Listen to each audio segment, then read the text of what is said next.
Daniel Lucas, and welcome to Book 101. Book 101 is all about the books that I read for the last 40 years, and today I have my special guest. He's one of the best comedian of all time. Absolutely, of all time, ever. Yes, Mr. Mike Lucas. How you doing, Daniel? Thanks. I just ask George Carlin, ask Lenny Bruce, ask Richard Pryor. They would agree that I'm the best ever. Oh yes, second to none, as they Right, say. right. Sure, in my mind, and to my mom. So, if you compare yourself to Mr. Jerry Seinfeld, what is your big difference to him? Well, Jerry Seinfeld, I love him. He's very funny. He's a monologist that does sort of quick one-liner jokes, and my style is a lot different. My style is I kind of act out my comedy. So I do a joke, and then I sort of take you to that joke and do the different voices of it. Like for instance, in the book I've written, one of the bits that I use in there is about my bed seducing me because I'm not lazy. I'm just, my bed is too tempting, and so I have the bed talk to me saying, "Michael, come back to me." And so the whole joke is me having a conversation with my bed. So that's more my style of comedy. Oh yes, definitely. So, before we go on, can you please introduce more yourself to our listeners? Sure. Well, my name is Mike Lucas, spelled Lukas, and I grew up. Well, I was born actually in Indiana, and in Lafayette, where Purdue University is, because my dad was going to school there for his graduate work, and so then he and my mom gave birth to me there. We moved to Virginia, and then eventually ended up in Cleveland, and that's where I grew up. So I'm a Browns fan, so don't hate me. The Cleveland Browns are a notoriously bad team. That our motto is, "We'll get them next year," and we usually say that just after the season starts. And so I grew up basically in a suburb on the east side of Cleveland. I went to college at the University of Dayton and studied information systems, computers, programming, got a job at AT&T doing that. And after 2 years, I was like, oh, I'm tired of this. So I auditioned for Disney MGM Studios as a TV host. They had a new show at the new studios that came out in 1990 or 1989. And I got the part. And so I began a career in corporate entertainment. And during the off hours, I would do stand-up comedy. So I would travel around Florida. This was in Orlando. So I traveled around Florida, and I would do sets to work on my act. And eventually I got another job after that at Universal Studios, and I was doing some shows for them, and I was still doing stand-up at night. And then I got enough work as a stand-up comedian to quit my day jobs, as they say. And then I started touring, and I based first out of Cleveland, then I based out of Chicago, and I just got work around the country doing shows. And I got my first big break on The Tonight Show back in 1996. And I ended up doing 2 sets on there. And that kind of sprung me as a headliner. And so then I began to just tour the country and fly from club to club and do shows. And eventually I did some comedy festivals, the Montreal Comedy Festival and the Aspen Comedy Festival and the Chicago Comedy Festival. And I did a spot on the Conan O'Brien show. I've lived in Chicago and New York, and then eventually I went out to LA, and that's where I met my wife. And then we did a radio show together, she and I, on CBS Radio in Los Angeles called Cracking Up with Gretchen and the Lukes. And we had a lot of our friends on, and we made the weird news come alive. We used improvisation to make the weird news come alive. So we had some of our friends play the characters from weird news stories and pretend like they were real. And that was the weekly show we did there.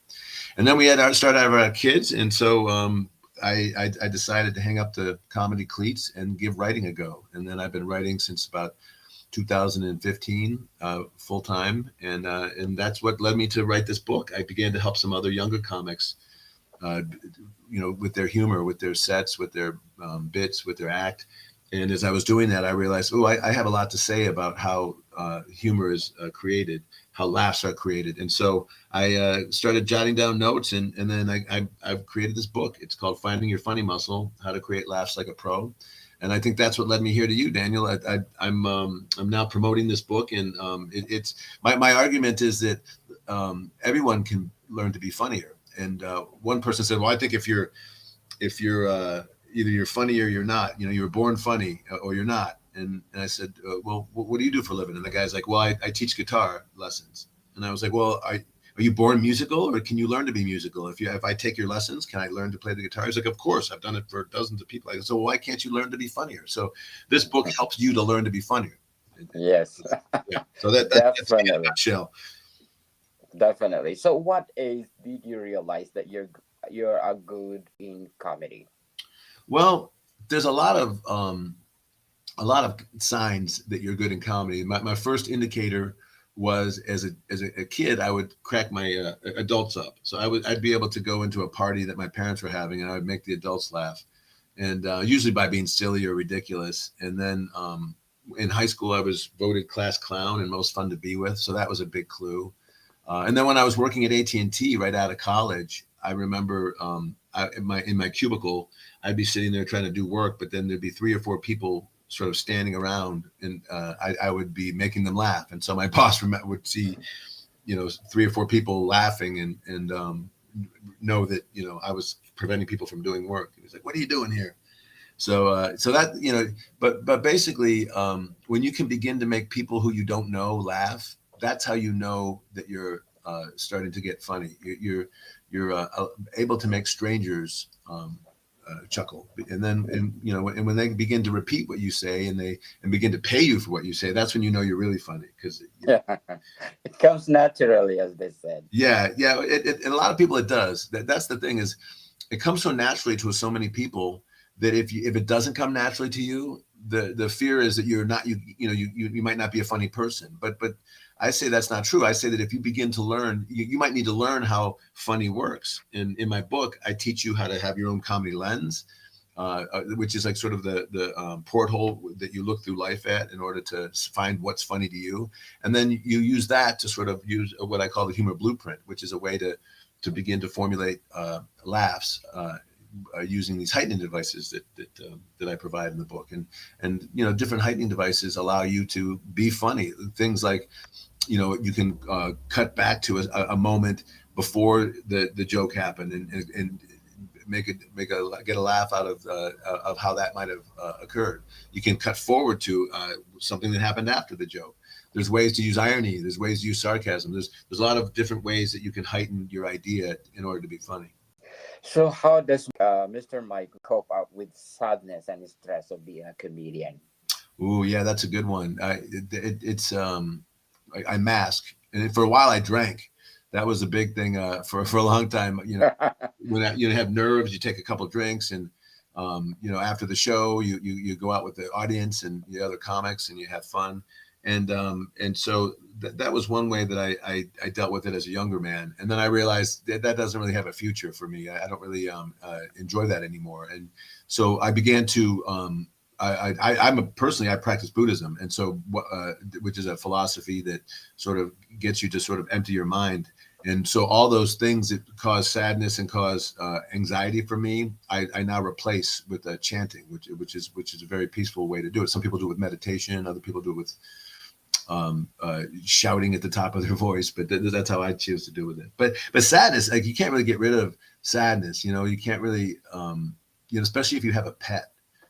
Typically you're going to outlive your pet. So you're going to, at the very least, have that kind of a situation going on in your life. And so you have to begin to just, I guess, use humor afterwards to begin to laugh at the state of this life, which is, we're all going to die. And that's the biggest question of all, right?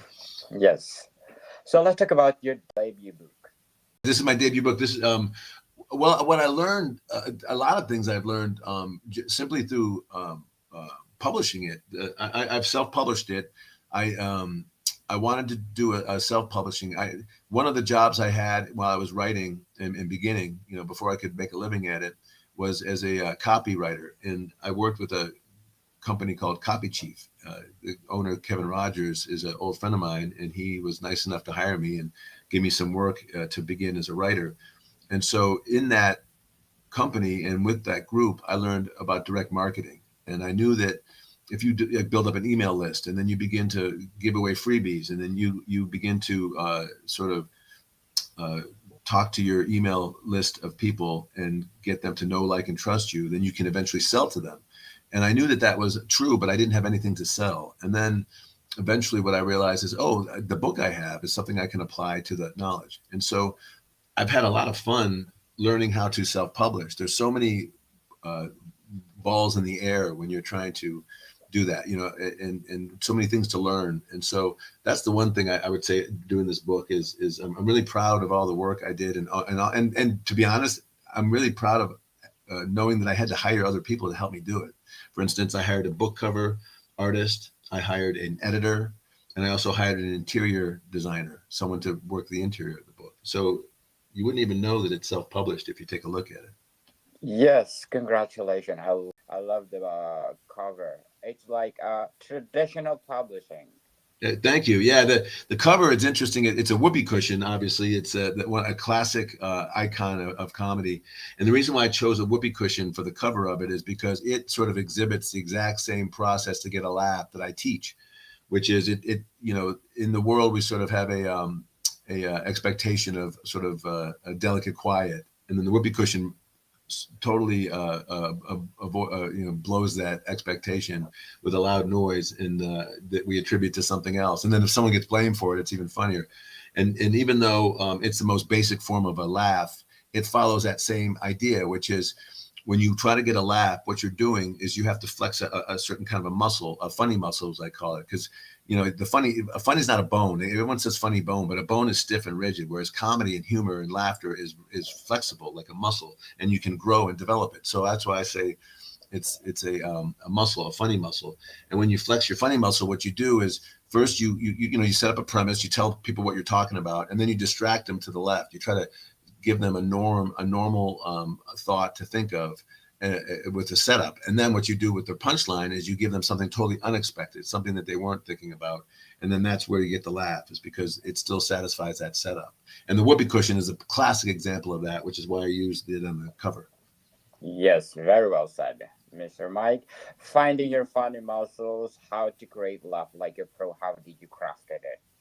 Well, it was basically what's the old saying, bird by bird. You have to do it word by word, and you have to slowly. I began with an outline, and then I knew what I wanted to do in the course of the book. It's a 3-book series, and this first book introduces all my concepts. The idea of creating a comedy lens, I needed to establish that up front. And then I needed to introduce the idea of a humor blueprint, which is sort of a game plan that you use in order to get your laughs. And it's a real easy thing to do, but if you don't know how to do it, it can seem really tricky. And so this book sort of breaks it down easily. And so what I did is, you probably know the term front loaded. And what I learned from Copy Chief and Kevin Rogers is that most people won't read your whole book. Most people won't even crack open the book. They'll buy the book because they like the cover and they like the idea of it, but they never find time to read it. And what we came to learn is that even the people that do try to read your book, most of them won't get through it, like half of it. So one way to sort of trick that or bypass that is to front load your book. So you take the most important part of what you're trying to teach and you put it up front, and then the second half of the book are things that can be read later. Like, for instance, I have in the back, I have all those 36 heightening devices listed in the back. I have a glossary listed in the back. I have a couple of articles like the top 10 mistakes that unfunny people make. Also, I do a story about my first Tonight Show appearance. It's been a very popular story. And all that's in the back of the book. So you can read that at your leisure, but the meat of it is in the first half. So that's kind of how I crafted it. I front loaded it, and I assembled it slowly based on an outline. Yes, very well said. So, what behind the title of your first debut book? Well, finding your funny muscle, I was really trying to figure out a way to get across to the reader what I'm trying to do for them. And my tagline is laughter curbs stress and turns strangers into friends. And anyone can learn to be funny. And so finding your funny muscle is basically helping people to find that in themselves. First of all, to find their own comedy lens so that they can see what's funny about their life. Like, for instance, my comedy lens is I'm a clumsy Aspie hole. So that means I'm on the Asperger spectrum. So I'm a little bit unemotional, and I don't really have a lot of empathy naturally, and so I sometimes tend to come across a little gruff. But then I'm very clumsy, so it always backfires on me. So that's sort of my lens that I use with my humor, and I teach other people how to find their own lens. That way, their humor is more sort of original as opposed to being like a corner quipper where you're just making jokes based on random thoughts. And then, then I, when you're finding your funny muscle, you need a game plan. You need something to know how to flex it. And so that's what the humor blueprint is. It teaches you how to use that comedy lens and flex it with those heightening devices to get laughs. And it's really fun because it's almost like it's like a game.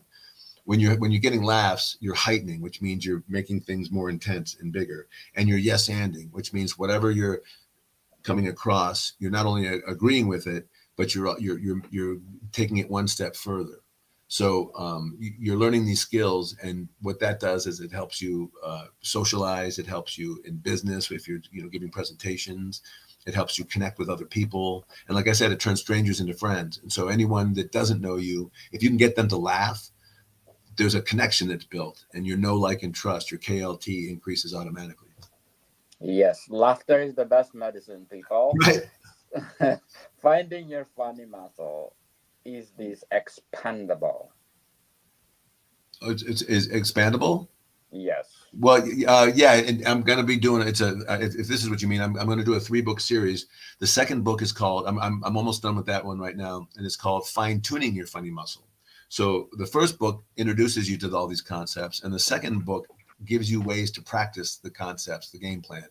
And then the third book is called Flexing Your Funny Muscle, and that book teaches you how to use it in your world. So whether it's as a stand-up comedian or as a business person or as a person who just wants to meet people and socialize and get laughs in social environments, or someone who wants to crack up their crush. So that's how this will be expandable. And then I'll also, with each of these 3 books, have a master class that will be available. And then those will be 6 different passive income streams that I'll have that I can work against each other. Wow, congratulations for your 3 series, Finding Your Funny Muscle. So before we go on, Mr. Mike, I just want to shout out to the people listening in Switzerland. Thank you so Switzerland. much. Yodeling. Yay! Yay. Woo-hoo! In Zurich, I get a 52%, Aragu at 11%, Bod, Schaffhausen, Ticino, Lucerne, Basel City, Bern, of course, Basel Landschaft, Neuchâtel, Zug, Geneva, Wow. and last but not the least, Solothurn. Thank you for supporting this podcast because this podcast is created to empower writers all over the world, like Mr. Mike Lukas. Woo! Yeah. Woohoo! Hello, Switzerland, and hello, world. I love that you have a worldwide audience because everyone Yes, loves to read, and Daniel, everyone loves to laugh. And if you can learn how to laugh a little bit more, your day goes by a little bit better. yes. According to my analytics, Mr. Mike, I got 133 countries listening to me. So Oh, this is the place where you will advertise your books. I Our love book it. to Well, my love. book is available on next Monday, May 15th, and it's available in paperback version, which will go for $14.99, and it'll be available in the ebook version, which is a $7.99 purchase. So I look forward to hearing what everyone thinks about it, and yeah, and for everyone who's listening, if you can leave a review, especially a positive review, that always helps. But for any book you read, that's so helpful to a writer, to an author, because when you're self-publishing, you're really trying to tell the algorithm, the search algorithm on the internet, what you are and where to find you. And those reviews really help the algorithm learn about the book. So thank you in advance for all those wonderful 5-star reviews. Yes, definitely. How do you cope up with the negative people? Oh, well, what's funny, Daniel? There's hecklers all the time. And I've dealt with hecklers my whole career. And a lot of comedians don't like hecklers because hecklers are basically saying, I don't like what you're doing and I can do it better. And so a lot of times, comedians will try to go tit for tat with their haters, with the negative people. And I don't do that. I kind of try to listen to what they're saying, and I try to kind of use comedy judo on them. And so what I mean by that is I kind of take their force and I use it to take them down. So for instance, I was doing one show one time, and I'm a bald man. I shaved my head because I'm going bald. And so someone yelled out, "I'll buff your head for a nickel." First thing that the whole audience heard, there's probably 1,000 people in the audience. I was doing a theater. And so I spent a good 15 minutes on this guy. And what I did was I sort of took his energy and I went with it. And so I said, I was like, "Wow, sir, you're a big part of the show now." And I had him after the show shaking people's hands. You know, "Hey, you're going to be after the show by the doorway going, 'Oh yeah, did you see me? I was the buff your head for a nickel guy. Hi, nice to meet you. Nice to meet you." And then I had him driving home with his wife. "Remember when I was part of the show, honey? Oh yeah, buff your head for a nickel. I wrote that in my head." And then I had him at work the next day. And then I had him mopping a floor going, "I was the buff your head for a nickel guy." And so I took him through the whole show and I brought him through all these different scenarios. It made him look really embarrassing, but I didn't ever insult him directly. So the audience was laughing and went with it. And then by the end, by the time I had him mopping the floor of the bathroom, that as if that was his job, then it basically turned the stakes. But so that's what I do with haters and hecklers. And for the most part, I ignore them because, like, let's be honest, if you have enough time to hate and heckle, you're not doing your own thing. Like, very few people who are creative and who are pursuing their dreams spend time hating and heckling, right? I don't really heckle other comedians because I'm busy being a comedian and I know how hard it is to do that. But if I didn't know that, then that might be when I do it. So why waste your time and energy on those people? But sometimes you gotta use comedy judo on them. Yes. Yes, definitely. Let it go. Right? Yeah, let it go. So finding your funny muscle was the best highlight of your debut book. Well, I'd say that the best highlight is the idea that this thing includes 36 humor heightening devices. So you're able to go in the back of this book and really use all these different ways to get laughs. There's fantasy outlets for frustration. You know, there's exaggeration, different perspectives. You know, so suddenly if you use a different perspective, you can do the voice of somebody that you wouldn't think normally, right? So, for instance, I just did a joke on Facebook today where I said, you know, I watched Godless on Netflix, which is about a small town in the Wild West, and I said I enjoyed it, but I was thinking about the horses. Imagine being a horse back then in the cowboy times, where the cowboy's like, "Well, I better tie up my horse while I have some drinks in the saloon," and the horse is like, "Well, great, 4 straight hours of staring at a wooden rail while my alcoholic handler flirts with hookers." And the hookers are like, "Dang, that fella smells horsey." And the barstool says, "Yeah, tell me about it." So those are all different perspectives that you give. So now we get a laugh because we get to see all the different worlds around the cowboy. So I'd say that's one of the best part. But the other part is I give a lot of good examples. So there's a lot of laughs in the book, and I make the reader laugh while you're learning. So that to me is the key. I think a book about humor should also be humorous, and that's what I think I'm proud of with this one. Yes, I read the book of Mr. Jerry Seinfeld. Is This Anything? Is it a compilation of work for the last, Yes, I don't know, 10 years? Is it the same thing? yeah. Well, I would say like his book is more like a compilation of his material and sort of a demonstration of what he does. My book is more of a how-to. My book gives the reader the ability to do what Jerry Seinfeld does in your own way. Now, obviously, like, you know, if you learn how to play the guitar, you might not be good enough to play in Carnegie Hall, but you're going to be good enough maybe to play in a party in front of your friends. And so my idea is that if you want to be funny and learn how to create laughs, if you have an insight in how to do that, then you can get it done a lot quicker and a lot better than you could before you knew these things. And so that's what my book is. It's more of a how-to, whereas Jerry's is more of a here's what I did. And he is funny, isn't he? He's one of the best. He's a prolific joke writer. Yes, very well said, Mr. Mike. As you go through the series of your books, what will connect to each other?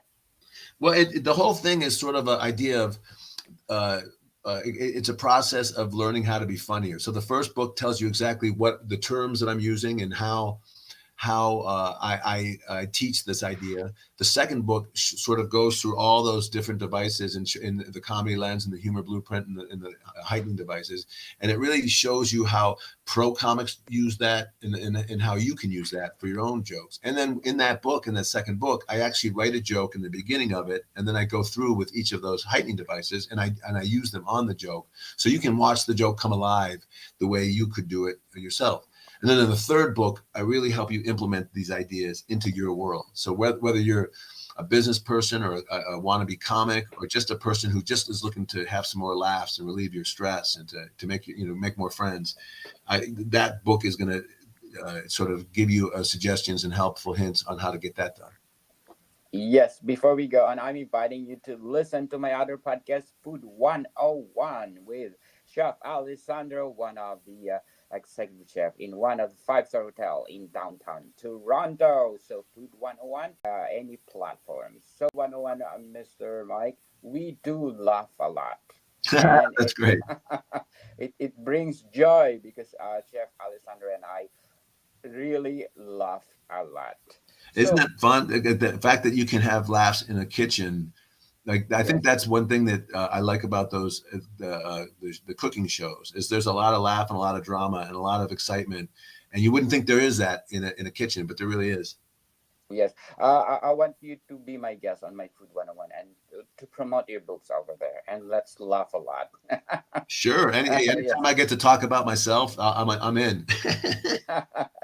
So, being an indie publisher or indie author, what is the pros and cons? Well, I'd say the pros are you are in charge of your process. Um, the You are going to get a little bit more money when you sell your books because you're getting a larger royalty, a larger cut, and you're in charge of your creative process. So you get to make the final choices on what your cover looks like, what your inside looks like, and you're also it puts you hands on with the whole process. And the cons of it would be that you're doing more work, so you're in charge of all this, and so you're having to understand and learn how to do a job that other people do for a living. So you're not a you're if you're a writer, you're typically not a publisher. So now you have to kind of learn how to be a publisher. So that's a lot of it takes a lot of time up front, and then another con I would say would be that you have to put the money up for your investment, and the investment is you have to pay for a title, a cover artist. You have to pay for an editor.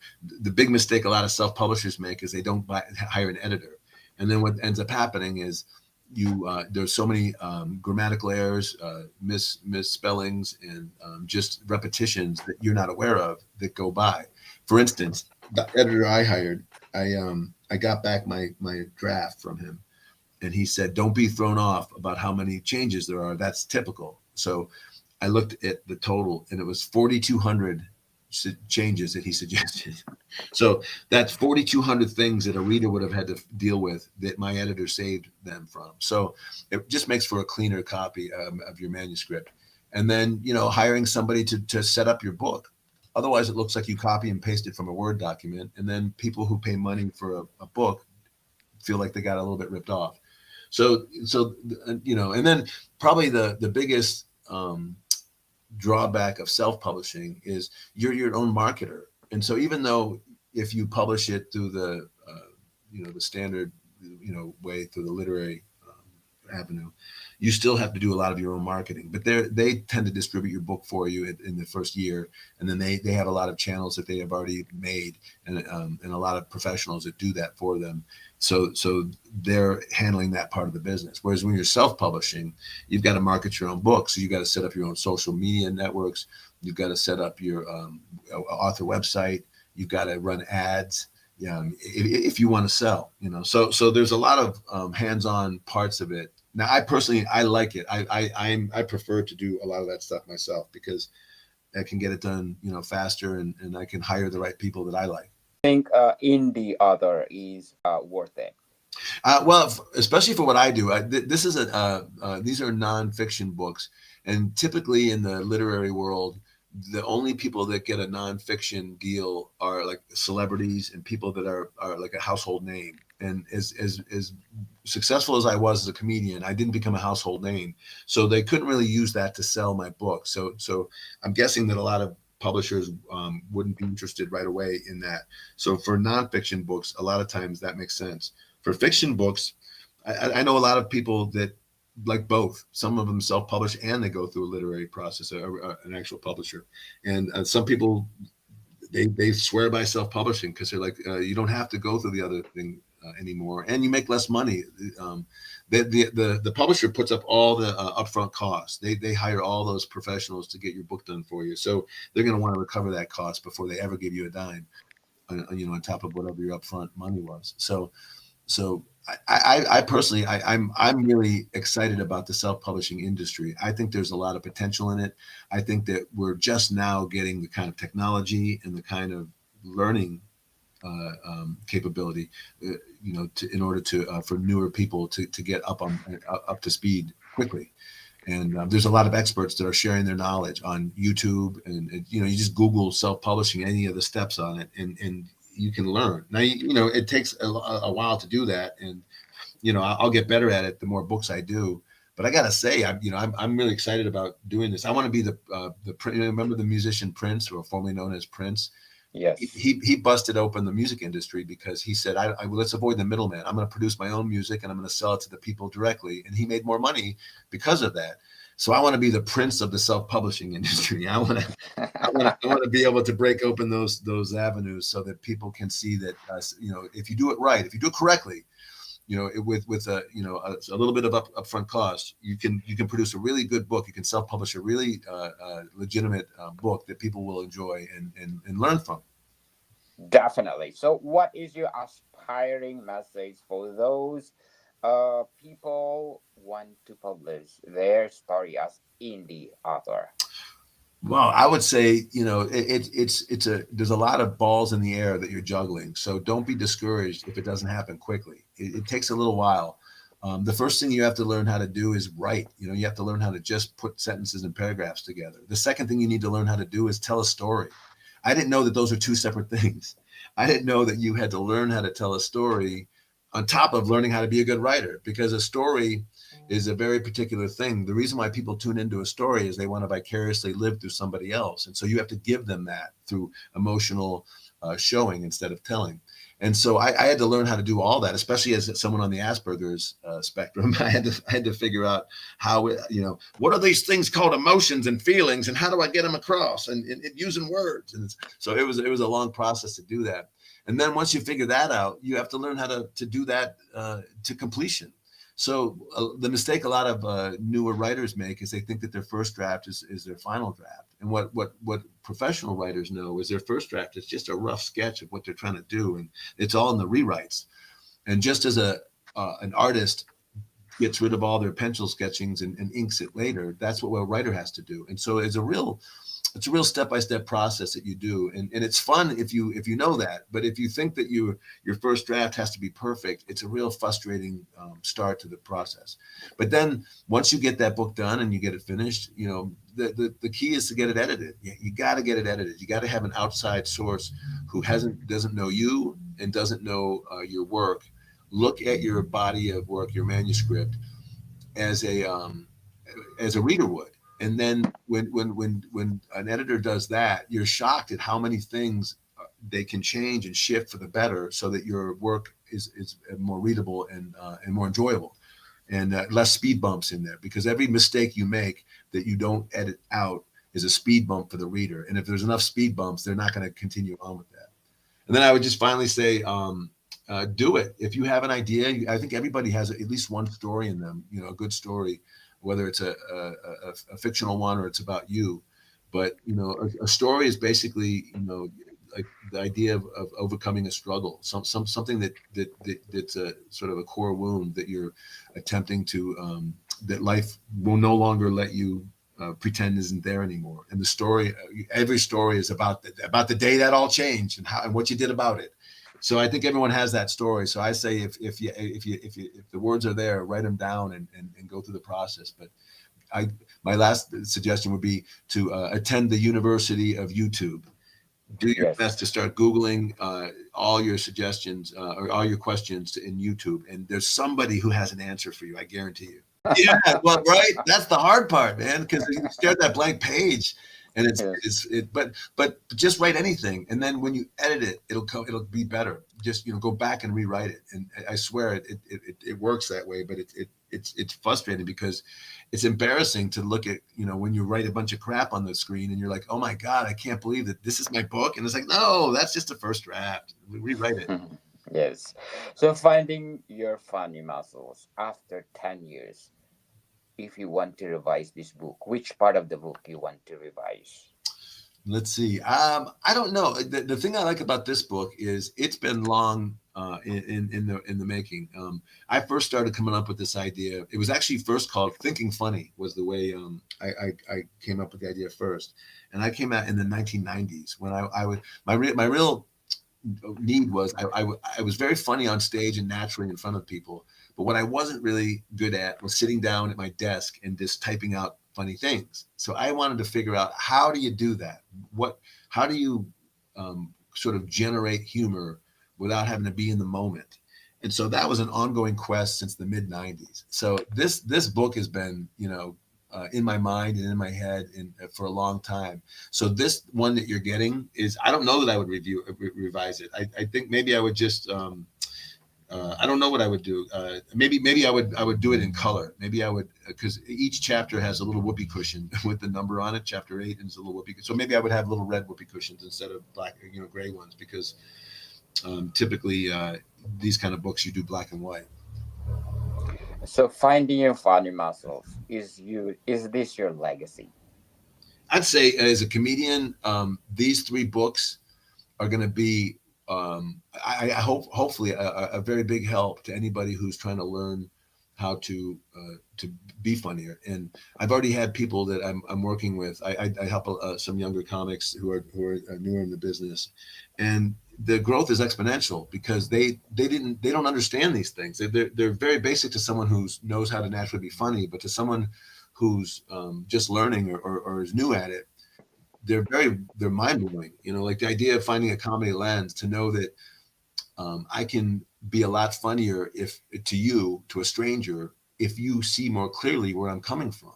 You can relate to my humor better, and you can remember me more if I have a comedy lens that sticks out. Like Jerry Seinfeld is the guy who makes a big deal out of nothing.